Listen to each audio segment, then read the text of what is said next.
de la police qui voit chaque mois dans une BMW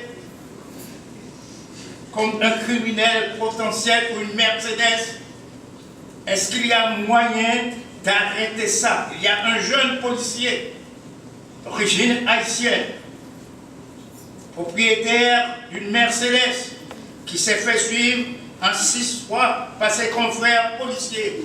La 7e fois, il avait commis le crime d'entrer dans un restaurant UP et il était encadré par 7 policiers. Il s'est identifié comme policier. Et plus récemment, il y a un avocat de la communauté qui, en 2 fois, les policiers l'ont abordé. On parle de 4 policiers qui l'ont abordé pour lui demander de s'identifier. Et plus récemment, nous étions sur la rue Sherbrooke et Saint-Laurent.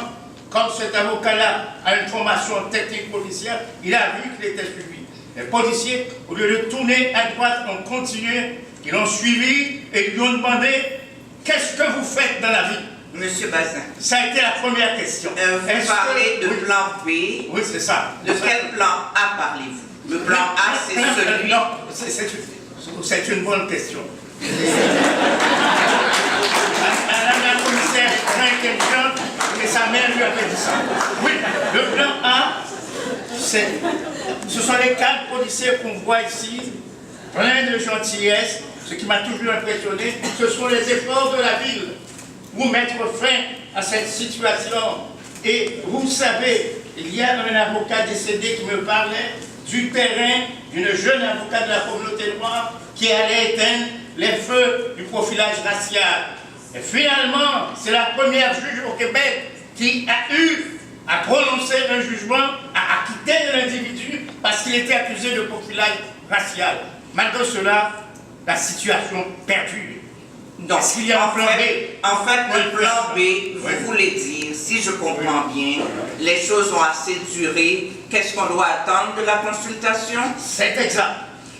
On attend que, je vais utiliser les termes de la présidente de l'OCPM, Mme Dominique Olivier, on attend que l'intelligence collective s'attelle, et l'intelligence collective, c'est la vôtre, c'est la mienne, c'est celle de chacun dans la salle, qu'on se mette ensemble pour se dire, pour identifier, pour proposer et pour assurer qu'il y ait un suivi à ces questions, je veux dire à cette situation. C'est ça le plan A et je pense qu'on ne devrait pas arriver au plan B si on s'y met tous ensemble. Merci. Merci. Je vais demander à Madame Laïla Belmahi, s'il vous plaît.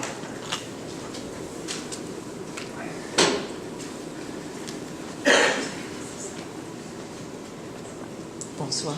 Bonsoir, bonsoir à toutes et à tous. Je vais essayer d'être très brève. De ce qu'on a vu ce soir, les nombreuses recherches le montrent. Je vous invite d'ailleurs à lire le rapport Montréal sans profilage. Les vidéos, les photos dans les médias sociaux, c'est souvent malheureusement des agents du SPVM ou des agents de la STM qu'on voit à l'œuvre dans des cas de profilage et de brutalité.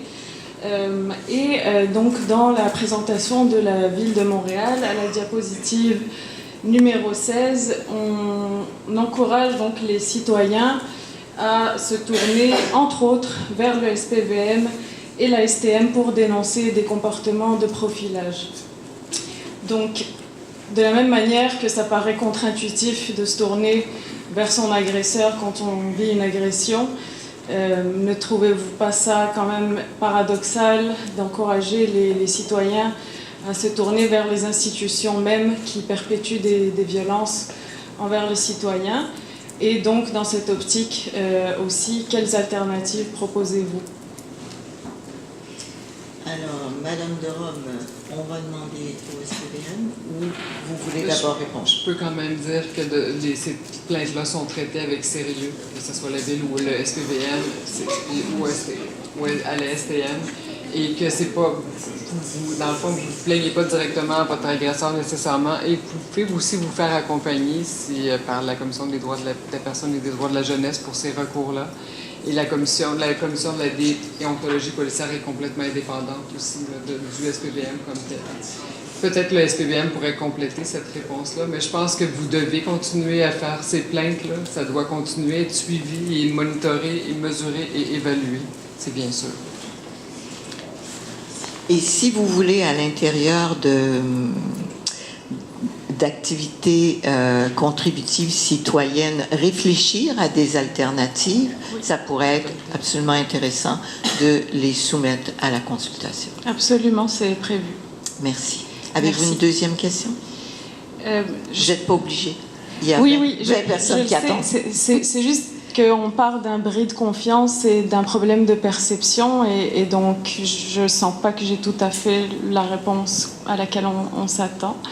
Je ne sais pas si quelqu'un pourrait développer. Ça serait vraiment, je voudrais juste une réponse à cette question-là.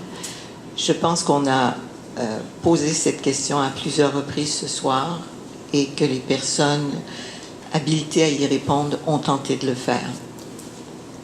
Merci. Merci.